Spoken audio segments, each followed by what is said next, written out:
Hello বিয়াস, আসসালামু আলাইকুম। আপনাদের সবাই একটু হেল্প চাচ্ছি, একটু সাহায্য চাচ্ছি। এটা হচ্ছে চম্পকনগর বাজার, বিজয়নগর থানা। তো এই যে দেখেন, একটা দোকানে আমার এক ব্যবসায়ী ভাই ঘুমিয়ে আছে। তো এক ভদ্রলোক কাপড় কেনার জন্য এই দোকানে ঢুকে। এটা হচ্ছে নজিটেলের দোকানে। তো কাপড়ের প্যান্টের পিস কেনার জন্য আসছিল। প্রথমে আসছিল, আসা পরে দেখছে যে লোকটা ঘুমিয়ে আছে, ওই লোকটা হাতে নিয়েছে একটা মোবাইল। তো প্রথমে উনি দেখে গেছে, কাপড় চোপড় নেই নেই। দ্বিতীয়বার উনি মোবাইলটা নেওয়ার জন্য প্ল্যান করে আসছে। আসে কাপড় চোপড় দেখার অভিনয় করে উনি কৌশলে মোবাইলটা নিয়ে যায়। তো এই লোকটাকে আপনারা একটু ধরিয়ে দিন, তথ্য দিন যে লোকটা বাড়ি কোথায়, লোকটার নাম কি, গ্রাম কোথায়।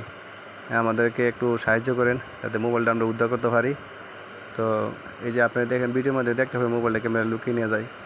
তো আপনি কমেন্টসে জানেন, আর লাইভটা বেশি বেশি শেয়ার করে দিন যাতে প্রতিটা এলাকায়, প্রতিটা পাড়ায় পাড়ায় সবাই লাইভটা দেখে এই লোকটাকে শনাক্ত করতে পারে।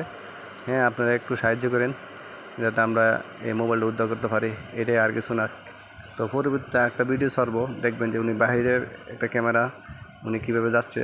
আর একটা ভিডিওতে ওনারকে মোটামুটি একটু বোঝা যাচ্ছে চেহারাটা। ওনার পরনের লুঙ্গি আর লাল হয়ে একটা শার্ট, আর হালকা দাঁড়িয়ে আছে, মুখের মধ্যে তুতার মধ্যে দাঁড়িয়ে আছে। তো আপনারা আঁকার ইঙ্গিত বলে দিছি। দেখেন মোবাইলটা কেমনে শুরু করে এখনই দেখতে পারবেন।